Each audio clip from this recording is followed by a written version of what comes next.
The woman noticed something strange on her way to work. Her son, who had been dead for 10 years, appeared on the roadside. The woman was shocked in disbelief. How could there be someone who looked so alike in this world? To take a closer look, she honked the horn on purpose to get his attention. But the moment the curly-haired boy looked over, the woman froze on the spot. His expression was exactly like her son. Daisy quickly pulled over, then hurried onto the school bus the curly-haired boy was riding. She found a corner seat and began secretly watching the boy. She never expected even the scars were identical to her son's. All of this was beyond belief. Soon Daisy got off the bus and followed the boy to school, and with a mother's instinct, she knew this boy was her son. Thinking this, she rushed to her ex-husband's house. Ignoring her sister's attempt to stop her, she directly told her ex-husband about seeing the curly-haired boy. Although Daisy was not completely sure, she still firmly believed this was her son. Facing her ex-husband's skeptical look, Daisy added that even the scar was the same. Even though she spoke with certainty, her ex-husband still would not listen. He said although the son's body was never found. At this point Daisy had to face the truth.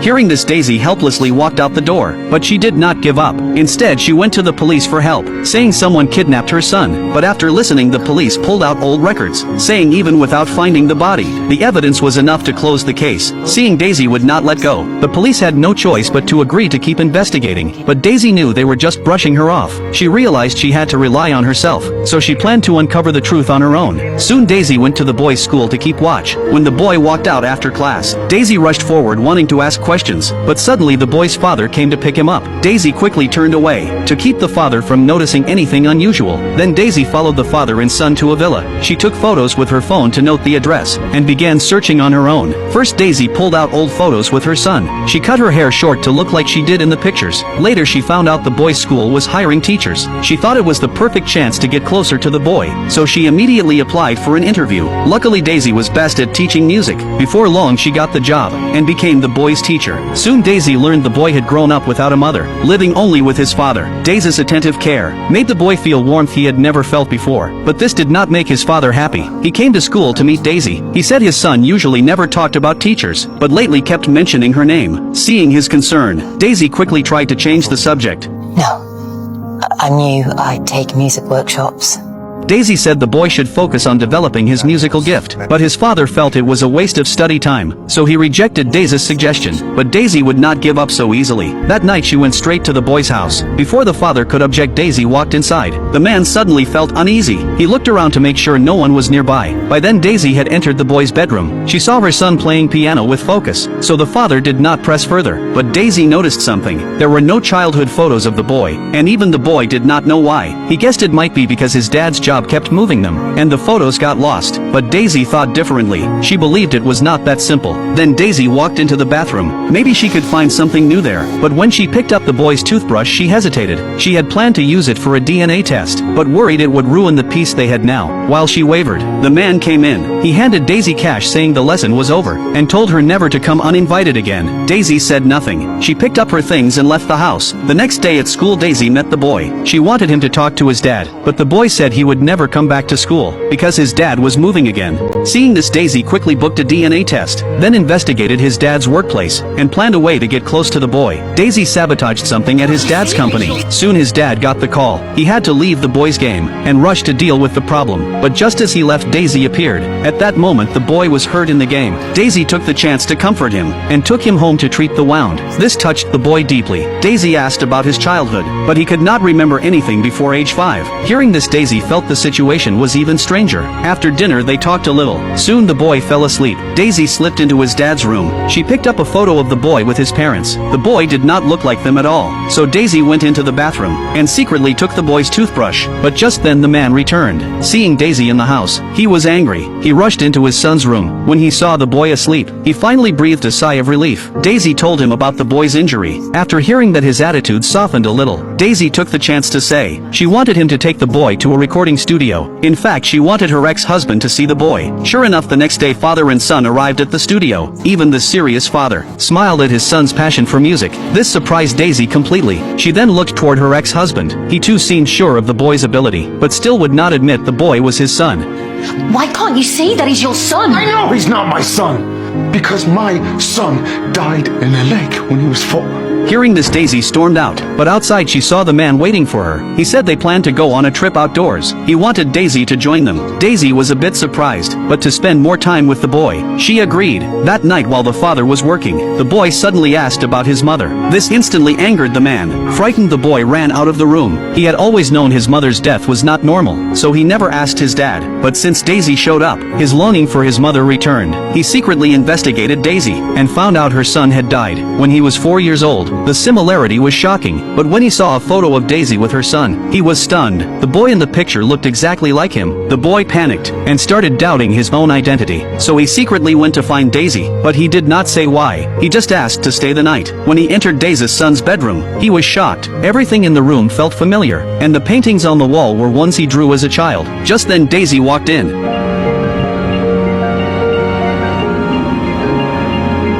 I'm Tom, aren't I?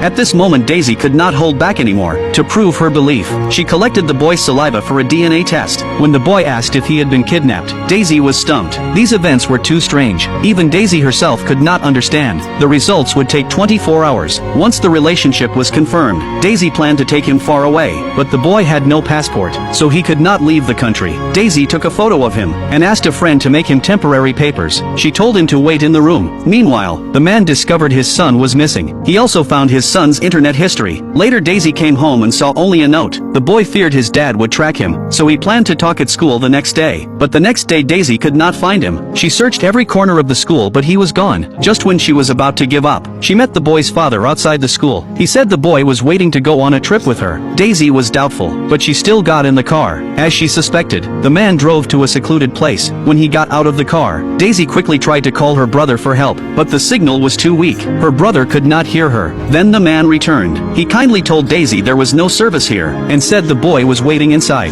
But when Daisy went in, the place was empty. The rooms were unfinished. The man's face suddenly changed, so Daisy confronted him about the boy's mother, but he did not answer. Instead, he turned suspicion on Daisy. I think I'm just going to sit back and let you take him from me. Where is he? You think he's the boy you lost, don't you? He snuck out of the house to come and see you. Mark. You've convinced him that you're his mother. Daisy had enough of his nonsense, but when she tried to leave, she saw he had the keys, and the door was locked. Do you honestly think I'm just going to sit back and let you take my son? There's no fucking way I'm letting you have mine. Before he could react, Daisy drove away. She picked up the boy to escape, but at the border, the boy's papers were flagged as fake. Daisy was taken by police. Soon Daisy's brother got the news. As a lawyer, he told the family Daisy might face prison for kidnapping. Daisy's mother wondered why she took such a risk. The ex-husband finally spoke of the boy. This shocked the family.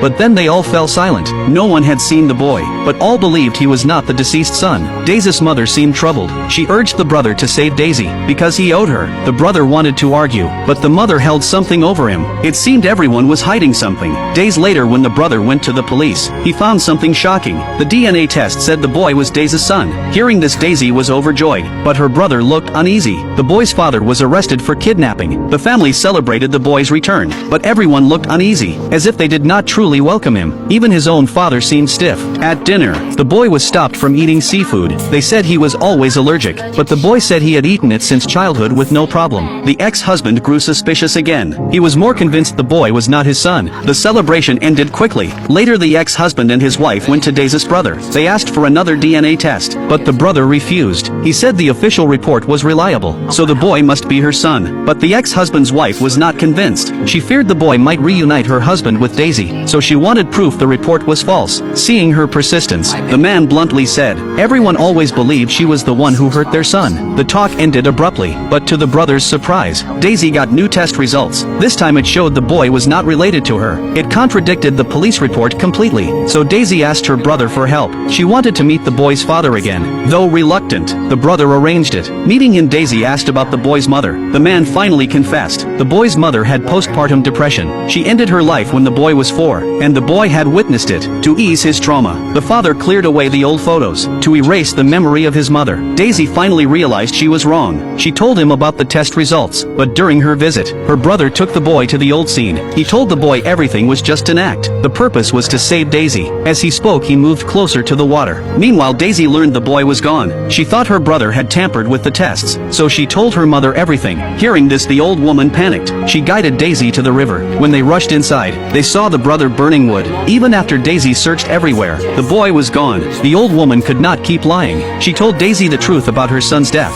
but before she could finish, her brother slapped her. Daisy broke down, wanting to call the police. The brother finally decided to confess. On that day, only Daisy did not know. She was by the river with her son, while her husband and sister talked on the grass. They had improper thoughts. When Daisy went to the house for food, she did not see them, nor did anyone else notice. Only the brother saw them slip into the woods, but Daisy's son also saw it, so the brother tried to distract him. But while he took a phone call, Daisy's son fell into the river. By the time he noticed, it was too late, because of the affair between her husband and sister. This tragedy happened. The brother faked the test results to comfort Daisy, but he did not expect her to do another test herself. At this point, Daisy could not hold back. She shoved her brother and ran to the river, but she could not find the boy. Lost and panicked, she suddenly heard someone calling. She ran into the woods. Her brother had not hurt the boy. He only locked him in a shed. Daisy planned to escape with him, but now that the truth was out, her brother would not let them go. His wetsuit dragged him down. Soon he was exhausted and sank to the bottom of the lake. Daisy never imagined